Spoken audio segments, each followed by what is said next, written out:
In 1527, when Henry VIII sought to divorce Catherine of Aragon, the Venetian-controlled University of Padua endorsed Henry's legal arguments. Gaspano Contarini, the dominant political figure of the Venetian oligarchy, sent the English court to the delegation, which included its own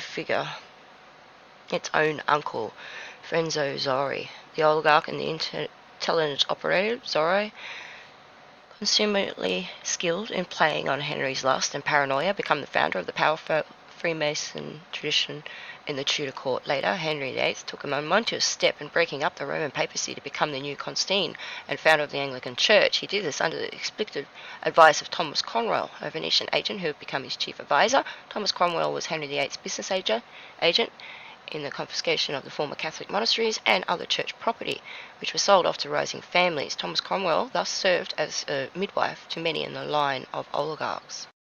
The Venetian oligarchy, especially its Giovanni faction and the Palo Sapari, can't say those words, sorry, I apologise, responded by transferring its family fortunes, philosophical outlook and political methods into England as the most suitable site for the new Venice, the future centre of the New World Roman Empire based on maritime supremacy. So that's when it all started, the New World Order started way back then. The Venetians insisted on maintenance of a Protestant state dynasty and Protestant state church in England, while an anti-Spanish policy. Many of these successful measures were coherent with the Venetian desire to build up England as the New World Empire and as a counterweight to immense power of Spain. For the Venetians, an oligarchy required the weak executive power of a doge, prince, or a monarch, and this was the system they wanted transplanted into their clone. England. England was the country where the triumph of the oligarchs was eventually most complete. Parliamentary leaders wanted to establish the oligarchy by surrender of the king to the parliament so they could build up a navy and hasten the looting of Spanish Empire. Oliver Cromwell was a Venetian agent. Prominent in Oliver Cromwell's family tree was widely hated Venetian agent Thomas Cromwell. Oliver Cromwell, 1599 to 1658, was descended from the Thomas Cromwell's sister, Oliver Cromwell's uncle, and had married the widow of Viennese Venetian financier Sir Horatio Pallavicini. The widow bought the two children by her marriage to Pallavicini and married them to her own later Cromwell children. So the Cromwell family was intimately connected to the world of Venetian finance. In March 1655, Cromwell decided in favour of a thorough Bonapartist military dictatorship, similar of a sovereign Republic of Italy with the Doge. The Anglo-Venetians decided that they were fed up with the Catholic pro-French Stuart dynasty. Representatives of some of these leading oligarchical families signed an invitation to the Dutch king, William of Orange, and his Queen Mary, a daughter of James II. This was called by the British a glorious revolution of 1688. In reality, it consolidated the powers and the prerogatives of the oligarchy, which were expressed in the Bill of Rights in 1689. No taxes could be levied, no army raised, and no laws suspended without the consent of the oligarchy in the Parliament. Parliament was supreme over the monarch and the state church. Within a few years after the Glorious Revolution, there was Bank of England and a national debt. When George I ascended to the throne in 1714, he knew was a Doge, the leader of an oligarchy. The regime that took shape in England after 1688 was the perfect copy of the Venetian oligarchy that was ever produced. The Venetian party was broadly hegemonic, and Britain was soon dominant world power. The struggles of the 17th century were thus decisive in paralleling the strong Venetian influence which had existed before 1603 into the long-term domination by the British Venetian party, observable after 1714. These developments are not phenomena of English history per se. They can only be understood as aspects of the infiltration into England and the metastatic Venetian oligarchy, which is the British imperial guise, has remained the menace of mankind. The Warburg banksters, the Warburg family had settled into Venice, at which point they bore the surname Del Blanco. The historical documents describe Esmeralda de Blanco as Jewish and having been one of the wealthiest residents of Venice in the early 16th century. In 1513, de Blanco was granted a charter by the Venetian government permitting the lending of money with interest. De Blanco left his family after new restrictions were placed upon the Jewish community, coinciding with the establishment of a Jewish ghetto. The family settled in Bologna, and from there to the German town of Warburg, and adopted the town's name as their own surname. The Warburg family re-established itself in Anatolia, near Hamburg, in the 17th century, and it was there that M.M. Warburg and Co. was established in 1798. Among the oldest still existing investment banks in the world, other banks created by members of the family include M.M. Warburg and Co., Warburg Princess, S.G. Warburg and Co., and UBS Warburg. The family is traditionally divided into two prominent lines, Osterfuhr Warburgs and the Meltorf Warburgs. The Osterfuhr Warburgs descended from Sigmund Warburg, 1835 to 1889, and the Meltorwig Warburgs descended from his brother Moraz M. Warburg in 1838 to 1910. They took the nicknames from the brothers' respective addresses in Hamburg's Rodenbaum neighborhood. The brothers were grandsons of Moses Marcus Warburg. Sigmund George Warburg was of the Osterfuhr line. Five brothers, Abraham M., Mark M., Paul M., Felix M., and Fritz Moraz Warburg was of the Mittelweg line. The brothers Moses Marcus Warburg, 1763 to 1830, and Gerson Warburg, 1765 to 1826, founded the M. Warburg and Co. Banking Company in 1798. Moses Warburg's great-great-grandson, Sigmund George Warburg, founded the investment bank S.G. Warburg and Co. in London in 1946. Sigmund's second cousin, Eric Warburg, founded the Warburg Princess, New York in 1938. Eric Warburg's son, Mark Warburg, is currently one of the three partners of M.M. Warburg and Co. Mark Warburg's elder brother, Arby Warburg, used his money to establish the... I'm not even going to try and say that. Whoa. In Hamburg since 1934, and the Warburg Institution in London. Paul Warburg is most famous as an advocate of the U.S. Federal Reserve System, established in 1913. Felix and Paul Warburg immigrated to the United States. Felix Warburg married Frieda Schief, the daughter of Jacob H. Schief, a banker who grew up in Frankfurt. Schief financed parts of the American railway system through his investments bank, Kuhn Loeb. Felix Warburg's house in New York City is now the Jewish Museum, and Kfar Warburg in Israel is named for him. His brother Paul Warburg married Nina Loeb, the daughter of Solomon Loeb. Paul Warburg was a major planner for the U.S. Federal Reserve System in 1913. He attended the American representative, the Treaty of the Versailles Conference, where his brother Marx was on the German side of the bargaining table. Beginning in 1933, Mark Warburg served on the board of the Nazi Reichsbank, reportedly directly to Hjalmar Sartre, before immigrating in 1938 before World War II. Mark Warburg served on the board of directors of Intersetum, German IG Farben, the giant German chemical firm that produced the Zyklon B gas used in the concentration camps. His brother, Paul Warburg, served on the board of directors of IG Farben, wholly owned American subsidiary, which was also associated with Standard Oil. IG Ashwartz, founded in Katowice, 33 kilometers northeast of that town, has its own corporate slave camp called Buna Monowitz, where prisoners were put to work. The Kilgore Committee report of 1942 claimed that all IG Farben board members had precise and prior knowledge that Zyklon was being used to civilians with no attempt made to halt the production of the insecticide, even after such murders were well known in the IG Farben finance through Wall Street. It was instrumental in challenging funds for the risk to power of the... It was claimed IG Farben also built up the industrial and war-making capabilities of Germany once that were in power, while simultaneously attempting to restrict industrial production materials to countries marked for invasion this to such a degree that all German board members other than Mark Warburg were charged after World War II as war criminals. IG Farben factories were carefully avoided by the Allied bombers, and indicating they were all protected, as was Mark Warburg. Virtually all members of the German Warburg family had fled to the United States or Great Britain by 1938. However, Mark Warburg's brother, Fritz Warburg, was already living in exile in Sweden, where his daughter Eva joined him in 1938. The Rothschild banksters. Modern banking practices, including fictional reserve banking and the issuance of banknotes and fiat currency, emerged in the 17th century. At the same time, wealthy merchants began to store their gold with the goldsmiths of London, who possessed private vaults and charged a fee for their service. In exchange for each deposit of the precious metal, the goldsmiths issued receipts of certifying the quantity and the purity of the metal they had held as bullion, and these receipts could not be assigned, only the original depositor could collect the goods, utilising the old Venetian banking trick established during the Crusades. Gradually, the goldsmiths began to lend the money out on behalf of the depositor, which led to the development of modern banking practices. Promissory notes, which evolved into banknotes, were issued for the money deposited as a loan to the goldsmith. These practices created a new kind of money that was actually debt, and that goldsmith debt rather than the silver or gold coin, a commodity that had been regulated and controlled by the monarchy. This development required the acceptance in trade of the goldsmith's promissory note, payable on demand. Acceptance, in turn, required a general belief that the coin would be available, and a fractional reserve normally served this purpose.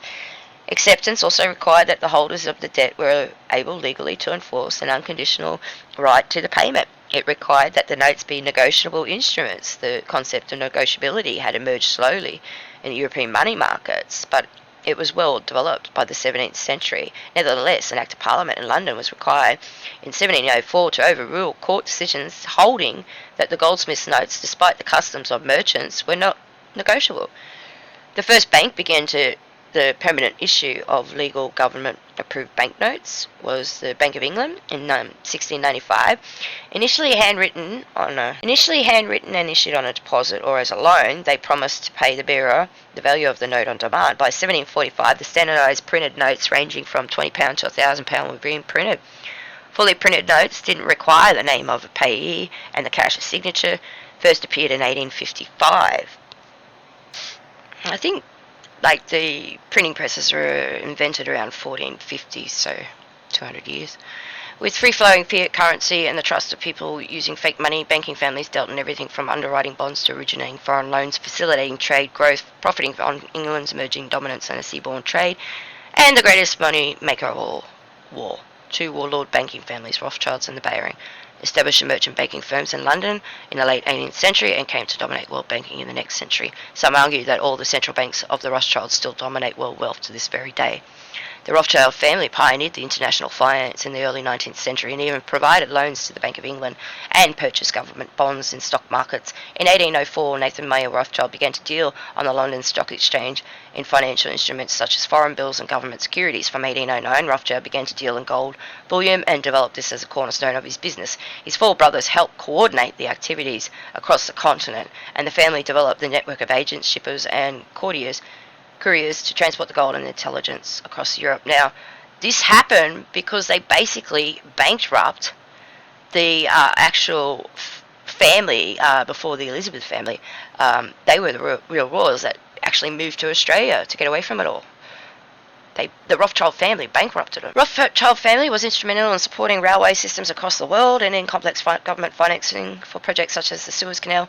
The Rothschilds financed the founding of the De Beers as well as the Cecil Rhodes on his expeditions in Africa and the creation of the colony of Rhodesia. From 1919 to 2004, the Rothschilds Bank in London played a role as the source of the daily gold and silver price fixing. Yeah. Through their network of intelligence, they gathered all the prices of gold and silver, and then they set a fair price as the spot for the day.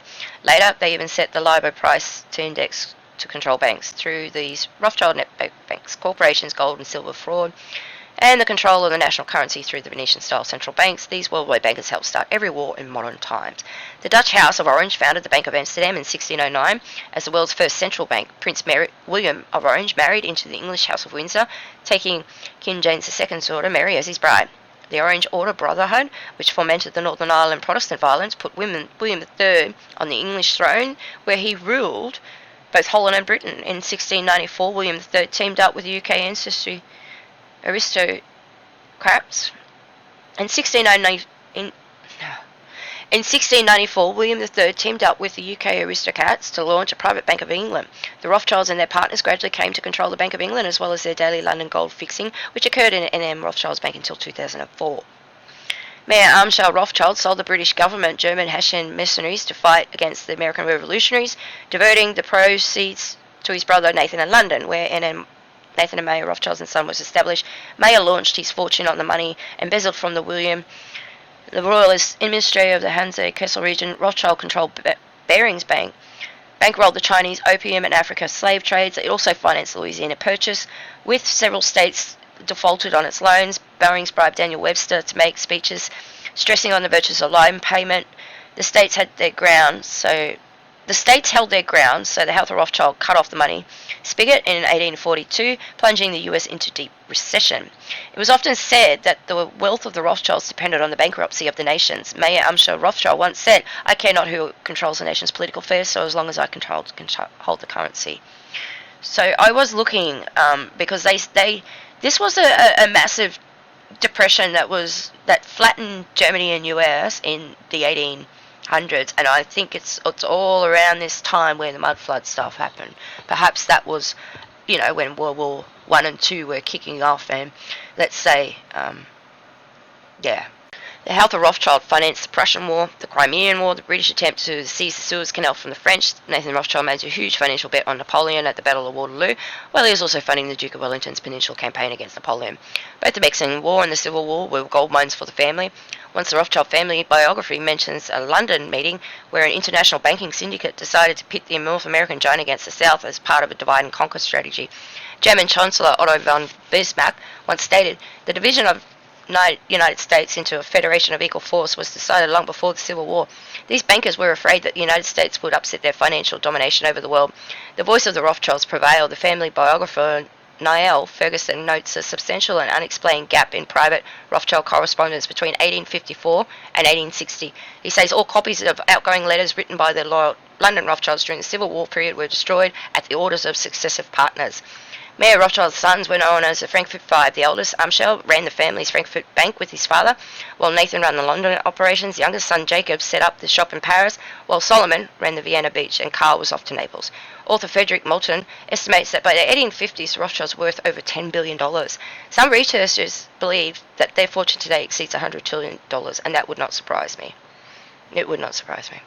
The Warburgs, the Kohn, the Lobbs, the Goldman Sachs, the Schieffs, the Rothschilds have been intermarrying into one big banking family. The Warburg family, which controls the Deutsche Bank and BNP, tied up with the Rothschilds in 1814 in Hamburg, while Kahn Lobb powerhouse Jacob Schiff shared quarters with the Rothschilds in 1785. Schiff immigrated to America in 1865. He joined forces with Abraham Kahn and married Solomon Lobb's daughter. Lobb and Kahns married each other's sister, and the Kahn-Lobb dynasty was consummated.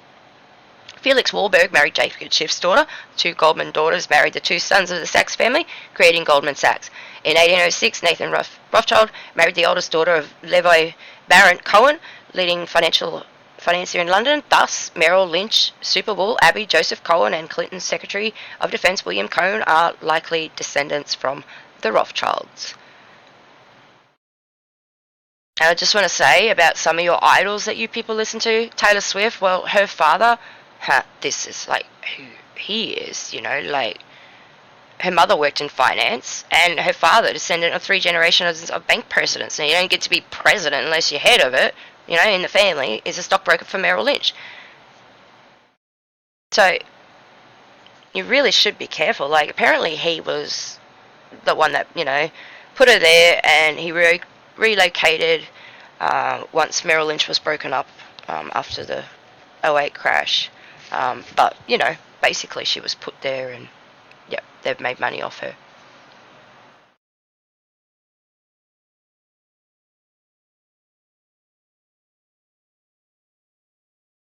So today, the Rothschilds control a far-flung financial empire, which includes the majority stakes in most nationally owned or privately owned central banks. The Edmund de Rothschild clan owns the Banque Privée SA in Lugano, Switzerland. The Rothschild Bank of AG of Zurich. The family of Jacob Rothschild owns the powerful Rothschild Italian in Milan. And according to the New Federalist newspaper in 1994, an article entitled "The Coming Fall of the House of Windsor" by Henry Mackall, the Rothschilds are founding members of the executive $10 trillion Club of the Isle of, which controls corporate giants Royal Dutch Shell, Imperial Chemical Industry, Lloyds of London, Unilever, Barclays, Laundro, Rio Tinto, Zinc, BHP Billiton, Anglo-American De Beers, through a complex series of interlocking dictatorships. It dominates the world supply of petroleum, gold, diamonds, and many other vital raw materials. The Club of the Isle provides a capital for George Soros' quantum field envy, which made a killing in the 1998-99, destroying the currencies of Thailand, Indonesia, and Russia. N.M. Rothschilds and Sons was at the epicenter of the banking of credit and commercial international scandal, but escaped the limelight when a warehouse full of documents burned to the ground around the same time the Rothschild-controlled Bank of England shut the BCC down. Recent Rothschild endeavours include the banking of Russian oligarch Mikhail Khodorkovsky, controlled over Blackstone Group, and the takeover of giant Swiss oil trader Glencore. Perhaps the largest repository for Rothschild wealth today is the Rothschild's Continuation Holdings AG, a secretive Swiss-based bank holding company. By the late 1990s, icons of the Rothschild global empire were Baron Guy and Elie de Rothschild in France, and Lord Jacob and Sir Evelyn Rothschild in Britain. Evelyn was the chairman, the economist, and the directors of the De Beers and IBM. Jacob took control of the Khodorkovsky oil shares before the Russian government arrested him. In 2010, Jacob joined the Rupert Murdoch and others in the shale oil extradition partnership in Israel through the Genie Energy, a subsidiary of IDT Corporation. Now, hang on. In America's criminal banking system, the four horsemen of banking, the Bank of America, JP Morgan Chase, Citigroup, and Wells Fargo, are among the top 10 stockholders of virtually every Fortune 500 company, most important repository for wealth of the global oligarchy that owns the banks and the U.S. Trust Corporation. Founded in 1853 and now owned by the Bank of America, a recent U.S. Trust corporate director and honorary trustee was Walter Rothschild. Other directors include Daniel Davison of JP Morgan Chase, Richard Tucker of ExxonMobil, Daniel Roberts of Citigroup, Marshall Schwartz of Morgan Stanley, 10 banks control all 12 Federal Reserve bank branches, N.M. Rothschild of London, Rothschild's Bank of Berlin, Warburg Bank of Hamburg, Warburg Bank of Amsterdam, Lehman Brothers of New York, Lazard Brothers of Paris, Cohn Loeb Bank of New York, Israel Moses Seif Bank of Italy, Goldman Sachs of New York, JP Morgan Chase Bank of New York, Selfer, List, William Rockefeller, Paul Warburg, Jacob Schiff, James Stillman as individuals who own large shares of the Fed. The Schiffs are insiders of Cohn Loeb. The Stillmans are Citigroup insiders who married into the Rockefeller clan at the turn of the century. The Boston Brahmin bankers. The Boston Brahmin, or Boston elite members of Boston traditional upper class that had British leaning tendencies in customs, clothing, business practices. They are often associated with Harvard University, Anglicanism, and upper class such as the Somerset in Boston, the Knickerbocker in New York City, and the Metropolitan in Washington, D.C., and the Pacific Union Club in San Francisco. They are Anglo-American elite of Boston who are descendants of the earliest English colonists and typically considered to be the most representative in the Boston Brahmins. They were considered white Anglo-Saxon Protestants who were rich descendants of the original pilgrims of the Massachusetts Bay Colony Charter. Suffolk Bank was a private clearinghouse bank in Boston, Massachusetts that exchanged a species or locally backed banknotes from the current country banks to which city dwellers could not easily travel to redeem notes. Suffolk Bank operated by redeeming these country banks' notes at per se value, so as long as the banks maintained an account with Suffolk Bank. To qualify for an account, a bank was required to remit a startling deposit of $2,000 or more, and in the case of banks not located in Boston, to maintain sufficient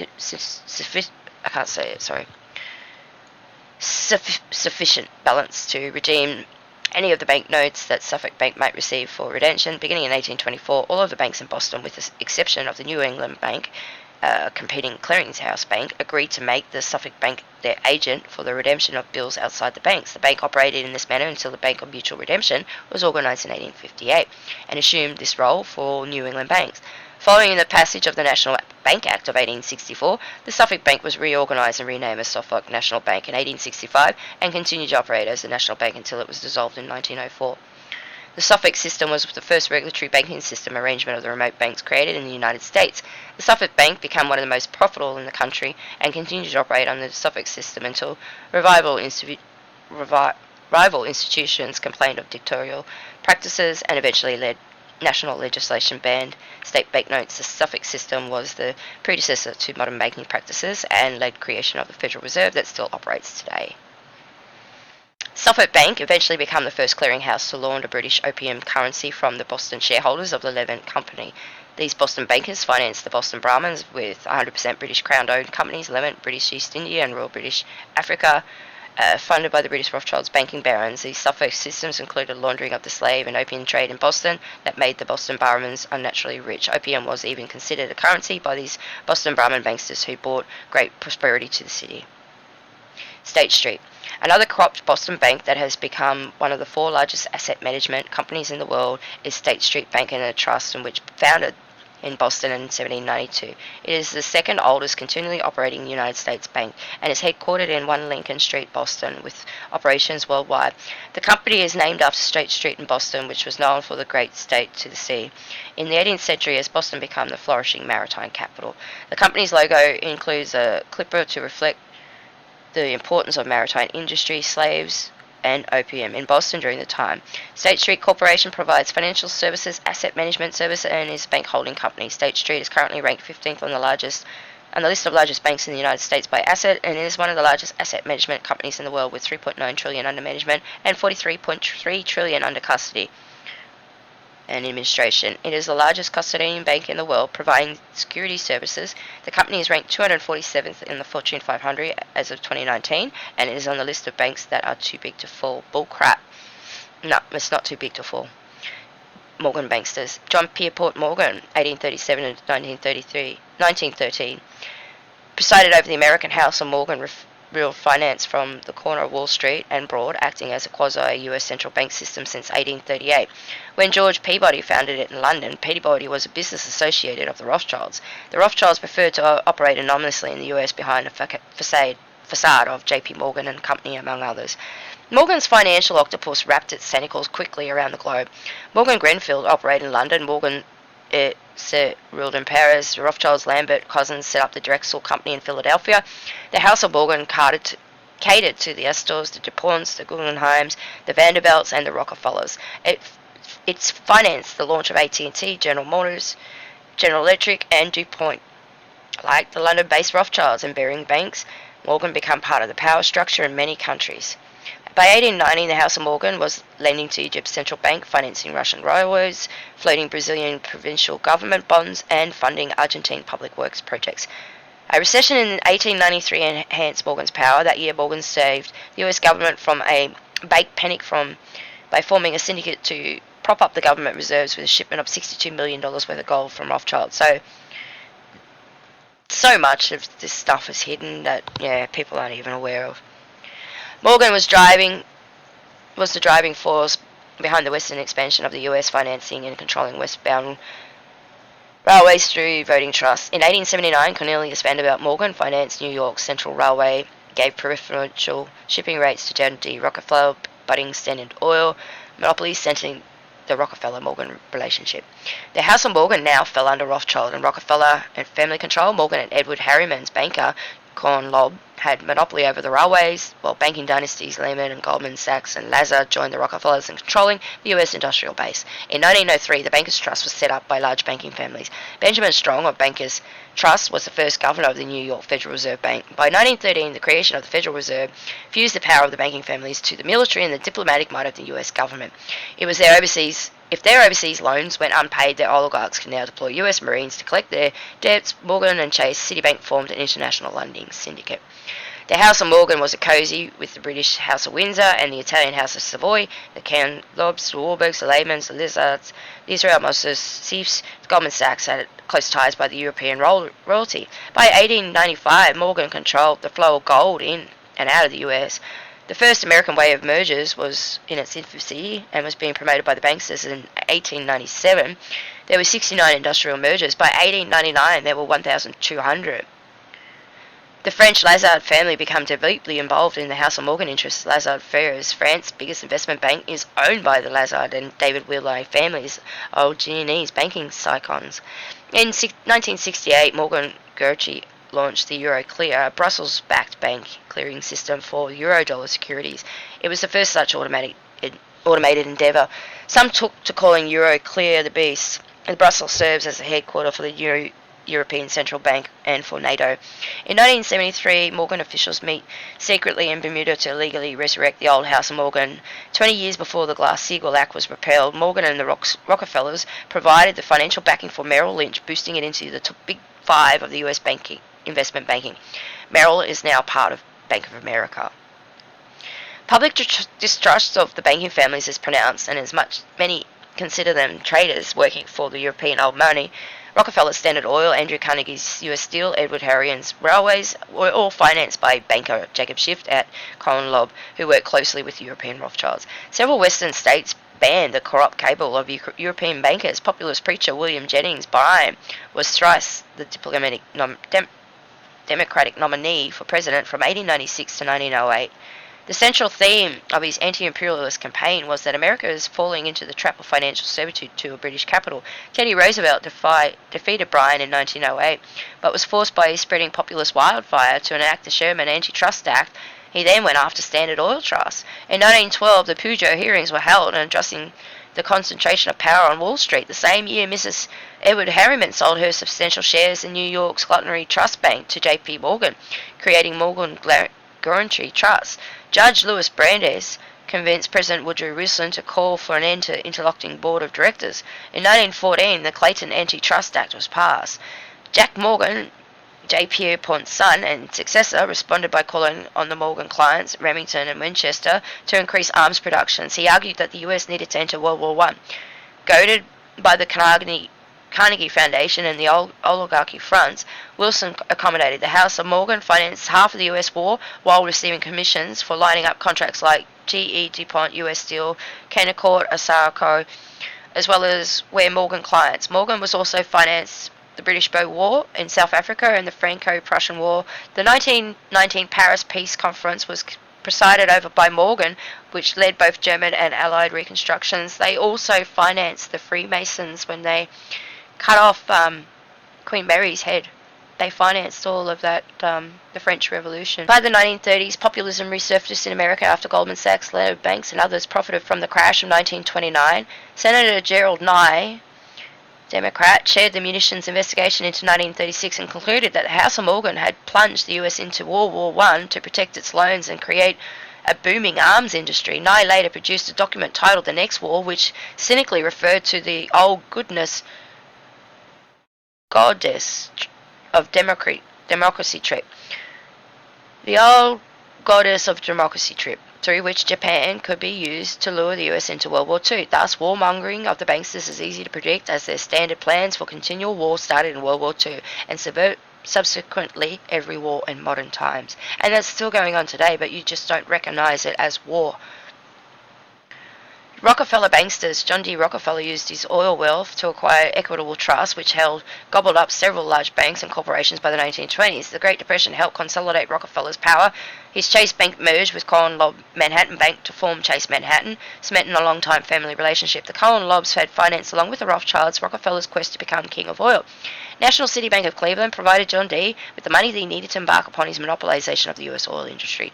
The bank was identified in congressional hearings as being one of the three Rothschild-owned banks in the U.S. during the 1870s, when Rockefeller first incorporated into Standard Oil of Ohio. One Rockefeller Standard Oil partner was Edward Harkers, whose family had come to control Chemical Bank. Another was James Stillman, whose family controlled manufacturer Hanover Trust. Both banks merged into the J.P. Morgan Chase umbrella. Two of James Stillman's daughters married two of William Rockefeller's sons. Two families control the Citigroup as well. In the insurance business, the Rockefellers controlled Metropolitan Life, Equitable Life, Prudential, and New York Life. Rockefeller banks loaned 25% of all assets to the 50th largest U.S. commercial banks and 30% of all assets to the 50th largest insurance companies. Companies under Rockefeller control include ExxonMobil, Chevron, Texaco, BP Amoco, Marathon Oil, Freeport, McCoran, Quaker Oats, ASICO, United, Delta, Northeast, ITT, International Harvester, Xerox, Boeing, Westinghouse, Hewlett-Packard, Honeywell, International Paper, Pfizer, Motorola, United Carbide, and General Foods, among others. There's more. The Rockefeller Foundation had close financial ties with both Ford and Carnegie Foundations. Other family philanthropic endeavors include Rockefeller Brothers Fund, Rockefeller Institution for Medical Research, General Education Board, the Rockefeller University, and the University of Chicago. The family owns 30 Rockefeller Plaza and Rockefeller Center. The Jules and the Rockefeller families are cousins. Ellen Julius helped create the CIA with the British intelligence. Brother John Foster Julius presided over the phony Goldman Sachs Trust before the 1929 stock market crash, which helped his brother overthrow the governments of Iran and Guatemala. Both were Skull and Bones, Council on Foreign Relations insiders, and 33-degree Masons. The Rockefellers were instrumental in forming the depopulation-oriented Club of Rome at their family estate in Bellagio, Italy. Their Panenko Hills estate gave birth to the Trilateral Commission. The family is a major founder of the eugenics movement, which spoiled Hitler.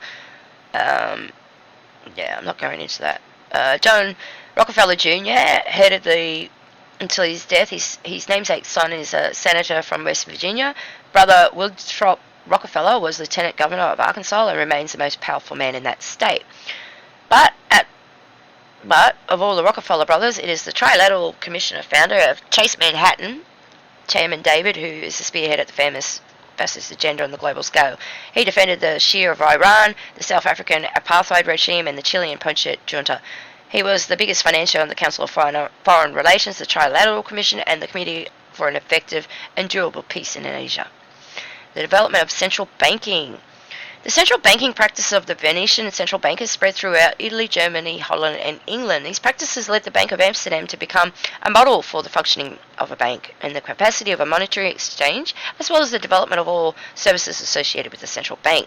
The same closed system of family shareholds that is the Italian warlord bankers had used so effectively helped develop Holland into one of the first central banks in Europe that spearheaded the corporate takeover of the world economy through the Dutch East India Company in the 1600s.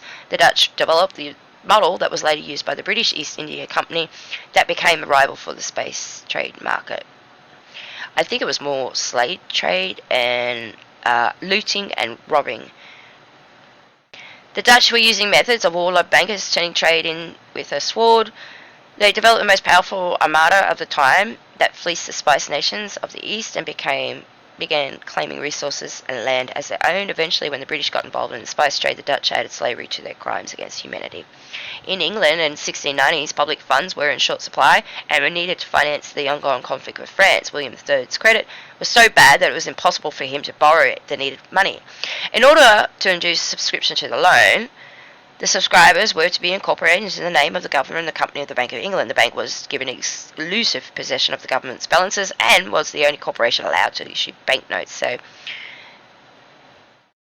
that's when they had a deal with the Rockefellers and all them.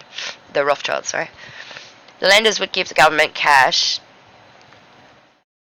bullion, and also issued notes against the government bonds, which can be lent again.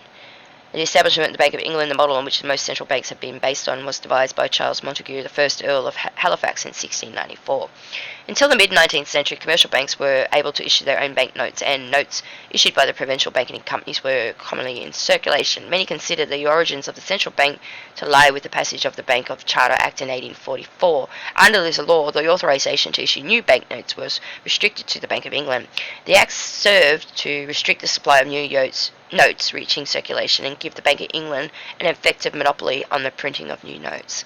Central banks were established in many European countries during the 19th century. The War of the Second Coalition led to the creation of the Banque de France in 1800s in an effort to improve the public financing of the war. The U.S. Federal Reserve was created by the U.S. Congress through the passing of the Federal Reserve Act in 1913. Australia has established its first central bank in 1920, Colombia in 1923, Mexico and Chile in 1925, Canada and New Zealand and the aftermath of the Great Depression in 1934. Today, only a handful of nations do not have a central bank. I mean, the globalization of the central banks has almost become complete, and the plan of the warlord banking families is closing in on the one world currency controlled by the global central bank.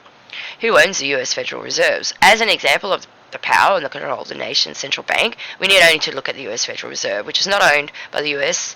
It's not federal and it has no reserves. If we wish to understand who owns the US Federal Reserve, we might end up feeling very frustrated with the many opinions, conspiracy theories, speculations, and the dead ends that you encounter before coming to a clear answer. No federal, unconstitutional, no reserves, bank scam to fleece America. The obfuscation, conflation, confabulation, and sheer ignorance in concerning those who we, the people of America, owe $25 trillion to is staggering. Much of the true ownership of the U.S. Federal Reserve and its 12 sister banks can be found by researching the U.S. Trust Corporation. Walter Rothschild was initial director and trustee. Other directors include Daniel Davison of J.P. Morgan Chase, Richard Tucker of ExxonMobil, Daniel Roberts of Citigroup, Marshall Schwartz of Morgan Stanley. It is said that 80% ownership of the New York Federal Reserve is held by the 8 diligent families: Goldman Sachs, Rockefellers, the Lehmans, the Cohen-Loebs of New York, the Rothschilds of Paris and London, and the Warburgs of Hamburg, the Lazards of Paris, and the Israel Moshe's of Rome. It is also known that the 10 banks control 12 US Federal Reserve branches, N.M. Rothschild of London, Rothschild Bank of Berlin, Warburg Bank of Hamburg, Warburg Bank of Amsterdam, Lehman Brothers in New York, Lizard Brothers in Paris, Colin Loeb Bank of New York, Israel Moses Sif Bank of Italy, Goldman Sachs in New York, JP Morgan Chase Bank of New York. Others point to the major shareholders of the Federal Reserve System like William Rockefeller, Paul Warburg, Jacob Schiff, James Stillman, Colin Loeb. The Stillmans are Citigroup insiders who married into the Rockefeller clan at the turn of the century. The historic world banking families are clearly the true major shareholders in the fake and earnest one debit owed to the US Federal Reserve. Basically, the Venetian central banking system has never died and can be found alive and well in the warlord banksters, their central banks throughout the world. Essentially, not much has changed since money became the god of the materialism in the days of Babylon. Mammon reigns supreme in the immoral hearts of the warlords and the warmongers who work like demons to accomplish their economic enslavement of humanity. This is the bottom line of worship.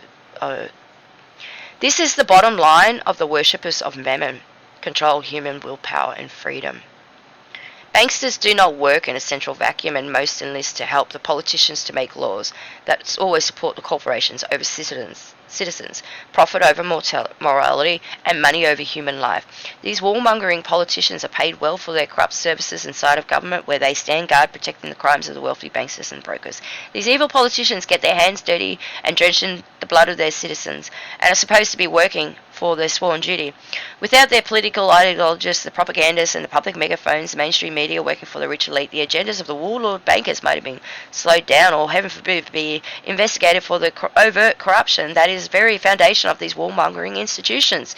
Behind every war are warlord banksters and political warmongering getting their bribes and payoffs. It's important to know that these twisted liars are, and what the roles are they played in the past, and that what they are playing in the current time, so that we can demolish their mechanisms of global economic tyranny. The Dutch East India Company corporate warlords. The actual first warlord corporation would be the Dutch East India Company, who, in the end, would become one of the largest slave traders in the world and started more conflicts and wars than anyone cares to count. At its height, the company was more powerful than any nation created it, and it remained so for hundreds of years, and it's still alive today in many subtle and sometimes invisible ways. Corporate imperialism, industrial espionage, and the machinations of the military-industrial complex all find their roots in the Dutch East India Company that competed with many and defeated the Hessianic League of the Northern Germany. Later, the vestiges of the corporate privacy was the Corporate Trust Company 1892, now centered in the Netherlands, that services most of the corrupt corporations worldwide. The Dutch East India Company, the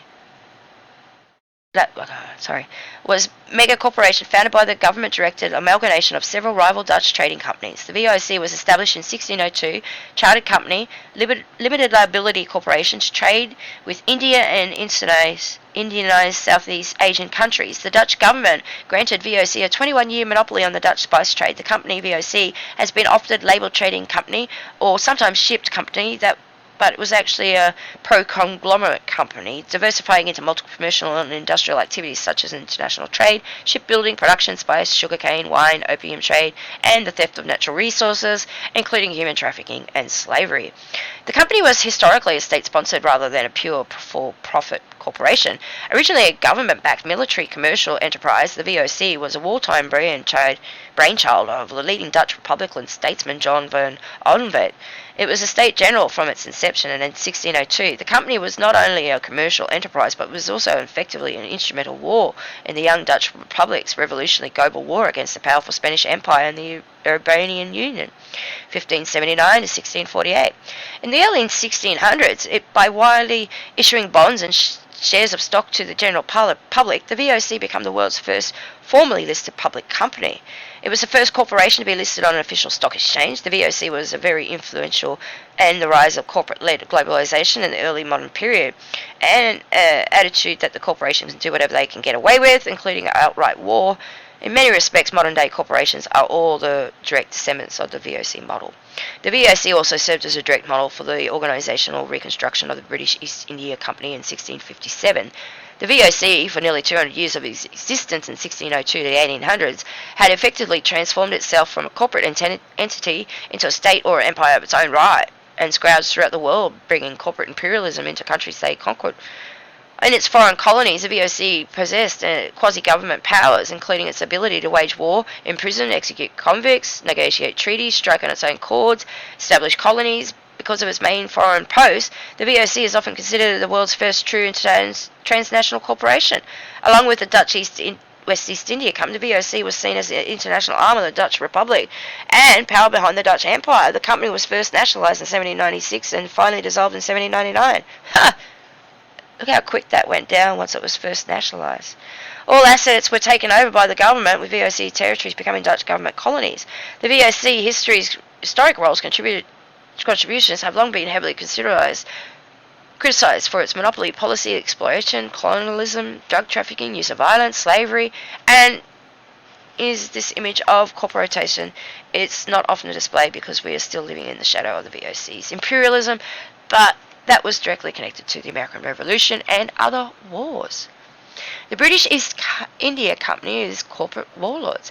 No history of the warlord banksters and brokers is complete without addressing the significant influence of modern-day corporatism.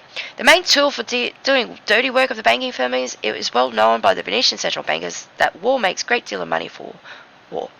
Centred corporations and their banksters. Warlord banksters were known for loaning money to both sides of the war, and it's not uncommon for the corporate agents of the banksters might foment initial conflict as an effective way to make money.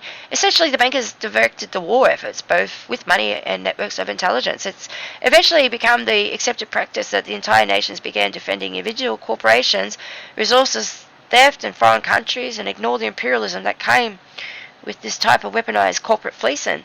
The worst of these corporations, supported by warlord banksters, were traders of the merchants supported by the warlord banking families of Italy, Germany, and Holland and England. These early sea merchants became so developed that in the 1700s they were so powerful as nations who supported their trading with a sword. The two most notorious were the Dutch and the British East India Trading Companies. No story of the power and the might of that demon Mammon is complete until a close look is taken at archipelalically evil corporations that are still fighting for the imperialistic globalization to this very day. We have heard about the Dutch East India Company above, and will now focus on its rival, the British East India Company. In 1599, a group of British merchants met and resolved to apply to the Queen for support in trading with the East Indies. The Queen granted a royal charter to George, Earl of Cumberland, and 215 knights, aldermen and the Burgones, under the name of Governor and Company of the Merchants of London, trading with the East Indies.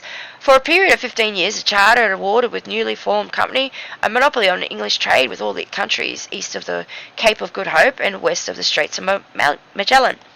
Any traders in breach of the charter without a license from the company were liable to forfeiture of their ships and their cargo, half of which went to the Crown and the other half went to the company, as well as imprisonment of the royal pleasure. Essentially, this was a charter that officially sanctioned corporate pirates by the Queen herself to compete with the Dutch spice traders at the war with anyone who got in the way. The governance of the company was in the hands of the governor and 24 directors of the committees who made up the court of directors, much like a central banking system of the warlord banking families of Italy. They in turn reported to the court of proprietors, which appointed them to the 10 committees, which reported it to the court of directors. Essentially, it was a highly successful corporation acting as a monopoly. The British East India Company was not only a monopolised corporate pirate venture that the Queen developed. The Levant Company was an English chartered company formed in 1592. Elizabeth I approved its initial charter in 1581, when the Venice Company in 1583 and the Turkish Company in 1581 merged. Because their charters had expired, its initial charter was good for 7 years and was granted to Edward Osborne, Richard Stiper and Thomas Smith, and William Garrett with the purpose of regulating English trade with the Ottoman and the Levant. The company remained in continuous existence until being superseded in 1825. Ooh, another date. A member of the Levant Company was known as Turkey Merchant. Turkish opium was bought by the Levant Company as well as weapons. The Levant Company also encompassed American merchants before 1811 who bought Turkish opium. These merchants would sell the opium to the Chinese beginning in 1806 among the American Turkey merchants who were members of the famous Astor family. From these beginnings in the weaponized corporate imperialization, we can see how the later warmongering attitude of the British led to a United Kingdom upon which the sun never sets. The British warlord politics have drawn America into one war after the next. It was the British East India and the Dutch East India companies that were behind the American Revolution through trade and tax manipulation with the northern colonies and slavery and cotton trades with the southern colonies. It's the same forces that continue to be part of every war since that time. It's not ideologies of the politics that create war, it's the work of the warlord banking practices and continued worship of the Mammon through the greedy misuse of money. Corporate corruption. Bank of America. In 2014, the Bank of America paid out the largest settlement in history at the time for financial fraud leading up to during the mortgage crisis of 2008. The US government concluded that the Bank of America helped exacerbate financial crisis by engaging in unlawful conduct. Bank of America lied to its investors about the quality of its residential mortgage-backed securities, and it was also responsible for the origination and the underwriting of many of the bad mortgages in the first place. Citigroup. 2014, Citigroup settled with federal and state agencies for $7 billion for its role in the 2008 financial crisis for knowing the mortgages it had was sold were bad while representing the securities mortgage as good investments. Goldman Sachs. Goldman Sachs has been charged with representing toxic securities to investments. They were charged $5 billion in fines for misleading investors about the residential mortgage-backed securities. Goldman Sachs was held culpable for its role helping ignite the 2008 global financial crisis. Credit Suisse has been charged with corporate secrecy mixed with tax evasion and fined $2.88 billion, pleading guilty to criminal charges and helping U.S. citizens evade taxes. Credit Suisse helped 22,000 Americans evade taxes, but the bank did not have to reveal its client names. Who owns the military-industrial complex? Now look at the shareholders of all the top military contracts of America, who we call the corporate and warlord bankster warlords, to see what connections they might have to the British Crown investments. Vanguard Group, the State Street Group, Capital Research Global Investors, Templeton Investment Council, LLC, Barclays Bank, PLC, BlackRock Investment Management, UK Limited, Schroeder Investment Management, Capital World Investors, Bank of America Corporation, JP Morgan Chase Co., Bank of New York, Mellon Co., BlackRock Advisors, BlackRock Fund Advisors, Old Republic International, Wellington Management Company, BlackRock Institutional Trust Company, NA Evercore Trust Company, NA FRMR LLCC, Investico Limited, Franklin Resources, Goldman Sachs Group Incorporated, T. Rowe Price Group Incorporated. What is well worth noting about the list is that you can find it's the usual suspects: the Rothschilds, the Rockefellers, the Morgans, the Wahlbergs, and the rest of the bankster warlords behind some of these names. The Vanguard Group. Vanguard is the largest investor in companies that have the greatest number of U.S. military contracts. Vanguard is the poster corporation for military-industrial complex that sells war to both sides for profits doubled. Vanguard is also a criminal enterprise that has been sued many times and has avoided approximately $65 billion in taxes through spurious means. Vanguard is beyond a monopoly. They are a modern version of economic fascism. Banks. Vanguard is the largest stockholder of JP Morgan, Bank of America, BlackRock, Citigroup, Deutsche Bank, Goldman Sachs, Morgan Stanley, Royal Bank of Canada, State Street Corp, UBS, Wells Fargo. Telecom. Vanguard is the largest stockholder in AT&T, Verizon, CenturyLink, Frontier Communications, T-Mobile. Media. Vanguard is the largest stockholder in 21st Century Fox, ABC, CBS, CNN, Time Warner, Comcast, NBC, Disney, Newscom, Viacom. Internet technology. Vanguard is the largest stockholder of IBM, Samsung, Canon, Intel, Google, Qualcomm, GE, Microsoft, LG Corp, Taiwan Semiconductor, Sony, Apple, Facebook, Amazon, Baidu, ADR, Cisco, Dell, VMware, GeneTech, Jupiter Networks, Netflix, Oracle, Twitter, VeriSign, Visa, Walmart, Xerox, and Zynga. Big Pharma. Vanguard is the largest stockholder in Abbott's Labs, Amgen, Biogen, Bristol, Myers, Sequeb, Eli Lilly, Gilead Sciences, Johnson & Johnson, Merck, Novartis, Pfizer, and Roche. Military. Vanguard is the largest shareholder in BAE Systems, Boeing, General Dynamics, Humana, L3 Communications, Lockheed Martin, second largest, Northrop Grumman, Raytheon, United Technologies. Corruption. Vanguard Healthcare LLC had agreed to pay more than $18 million to resolve Medicare and Medicare fraud case. Company billed Medicare and Medicare for grossly substandardized nursing home services. As a result, several Vanguard entities have reorganized into bankruptcy and agreed to pay more than $5.1 towards settlement. Two other company entities liquidated into order to pay $13.5 million in allowed claims. The agreement had also entered a claim brought by the U.S. against Vanguard's majority owner, CEO William Onn, and Mark Miller, the company's former director of operations, and the two parties will pay $250,000. Three investors are suing Vanguard Group for alleged negligence and breach of fiduciary duty, saying these charges that changes to the company's made target date retirement funds resulted in massive tax bills for individual investors. Their lawsuit, in which seeking a class action status on behalf of customers who invested in Vanguard's targeted retirement funds, is seeking compensation for hundreds of millions of dollars to the harm to thousands of investors. The lawsuit says the changes Vanguard made benefit institutional investors but left individual investors with taxable accounts holdable to the taxpayer. Approximately $1.8 trillion was invested in the target date mutual funds as of June 30th, 2021, according to the investment company institution.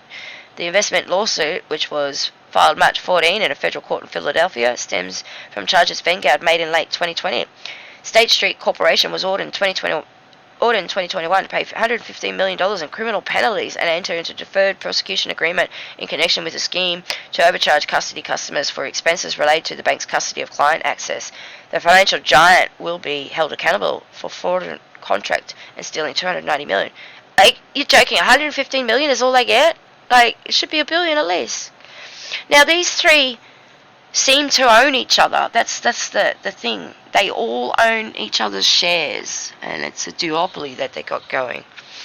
BlackRock, Vanguard, and State Street manage a stunning $15 trillion in combined assets, equivalent to more than three-quarters the size of the U.S. economy.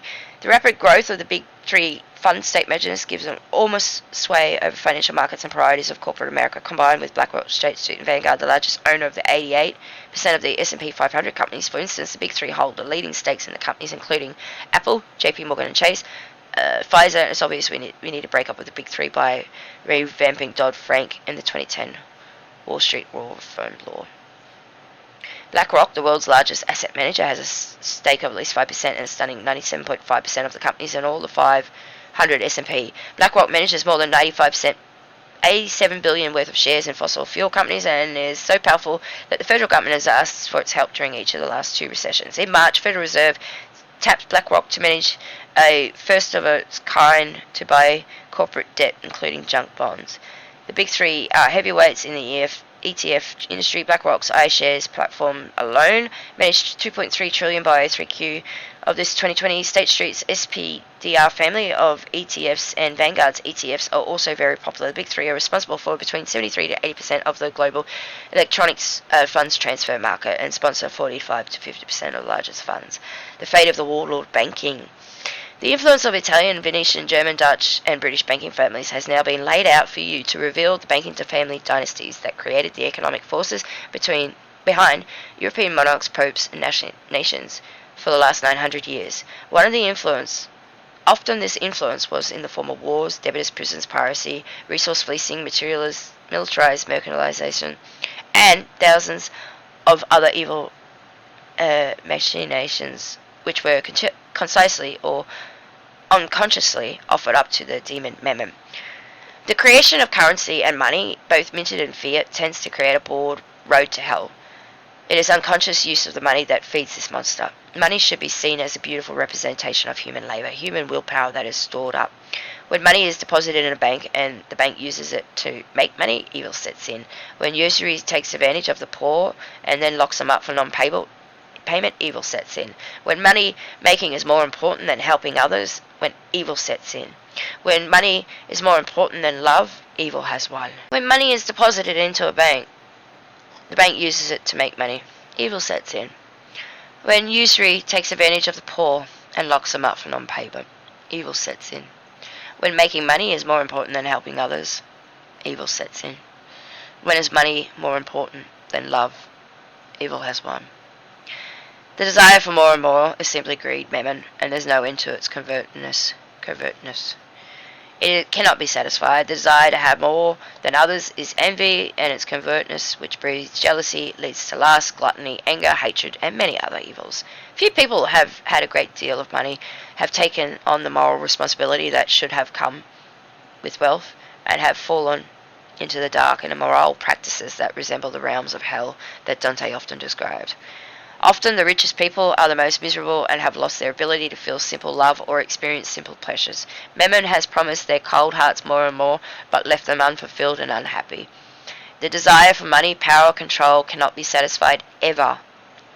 We have seen this with the warlord banking families who keep selling more and more of their souls to Mammon and other demons so that they can have ultimate power of endless money. Such power and money costs the person who gains them more than they know. Mammon demands sacrifices from his followers, and thus we see the need to offer up human lives through war to the demons of money. Just as the Babylonians offered children to the demon Moloch to consume, warmongers and banksters sell their souls to numerous demons.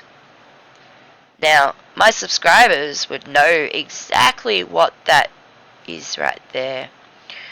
And if you use emojis, you are using this type of communications. It's a demonic single that King Solomon used to call in the jinn to build the temples. They are evil. Check out my emoji video. I'll leave a link in the description for you, and I'll pin it in the comments. But yeah, you should subscribe. I've noticed a lot of my new viewers are not subscribers, so please subscribe. So, the effects of these warlord banking families are not only found in the past, but are found in almost all central banks throughout the world to this very day. The evidence is very well hidden in corporate legal maneuvers, offshore accounts, fake philanthropic groups, but when you dig deep, you'll find that it's there. It's the same old warlords, warmongers doing the same old bankster scams and frauds that have been going on since Babylonian times.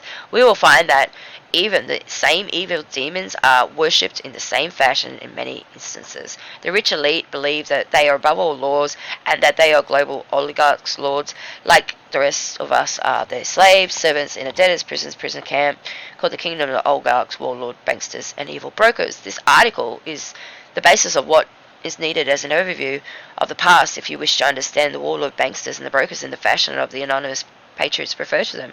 We have had to join forces with the researchers and Americans for Innovation to help reveal this 200-year plan that these warlord banking families had plotted out for the future of the world.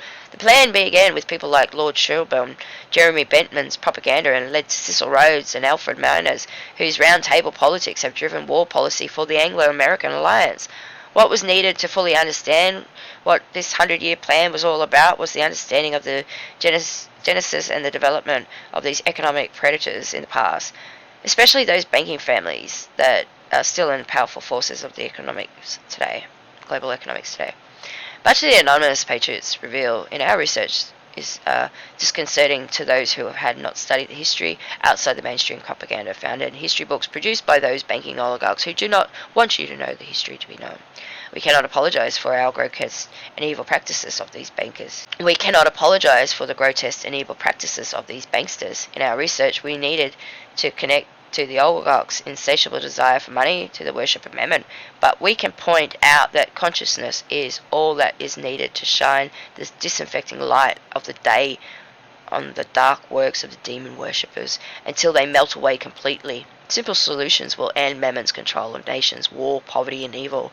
All we have to do is melt down the economic warlords and warmongers is to put an end to all of these offshore accounts that fleece countries. These accounts have amassed so much money that the money cannot be repatriated into the countries it was stolen from without crashing that economy. This type of grotesque wealth is an illness and is a crime that must be dealt with as such. The monarchy of England has more money in offshore accounts than the total of the currency in the world. According to many accounts, the rogue CIA, the Pilgrim Society, has more gold than the total of all American gold reserves. They keep the gold bullion in Swiss numbered accounts in the gold vaults of Zurich. And all of this wealth was acquired legally, and they could be seized by those it was stolen from. We know who stole it, how they took it, and where they put it. Evil is clear but never wise, and therefore easy to recognize in the light of day, and quite easy to stop. The paths to the hell are well worn, seldom new and invented. They are the paths of the same old 7 deadly sins that have been tempted humans since consciousness was born. Following the path of the 200-year plan of evil is easy when you know who you're dealing with and how they accomplish their machinations. Once you understand the logic of evil, based solely on selfishness, it is easy to pull out the rug out from underneath these people standing on that rug. For instance, America. To defeat the large part of the evil, we only have to default on the $25 trillion debt to the Federal Reserve System, because it was a fraud from the beginning. A bankster's fiat money scam based on the onerous war debt. This type of fraud creates debt which is known from its inception to be impossible to repay, thus perpetual debt enslavement. We the people owe Federal Reserve nothing. In fact, the Fed owes us. Once there is no more war debit to the Fed, we won't need to pay payroll taxes. just simple sales tax paid by everyone, including the rich elite and the corporations. We can charge a tax for each purchase on the stock and commodity markets, and then America will be richer than anyone can imagine. Just stop the theft from non-tax paying warlords, banksters, brokers, warmongers, and every American could be freed of debt and enslavement. Once humans realize that their daily actions constitute their own personal religion, that they were what they think is about, that they worship, freedom can come from cutting the ties of economic predators that hide in the development of the higher thinking, personal development, and spiritual advancement. If you can free yourself from the brainwashing of the predatory economics that is hiding under the guise of a free market capitalism and find a new way to relate to money as stored human effort, we can find a free spiritual human being at the core of our economic politics and beliefs and remove the evil influences that have been sprawled by money and Mammon being at the center of our lives. We can become free when we love our work, and the efforts of our work are not changed by the darkness of Mammon's tools, but are recognized by the efforts of love that each human has to share with others. Selfishness destroys Mammon, and that selfish pursuit of money when a pious soul shares money like they share love with their own children. Selflessness destroys Mammon, so give without expecting. Selflessness destroys Mammon and the selfish pursuit of money when the pious soul shares money like they share love with the joy of their own children. So, thank you for watching. Please like, share, subscribe, and please hang around. I have some more interesting videos coming up, and I look forward to making some videos more frequently and regular now it's warming up. Okay, thanks everyone. You raise your vibrations and much love. Thanks for watching. Bye now.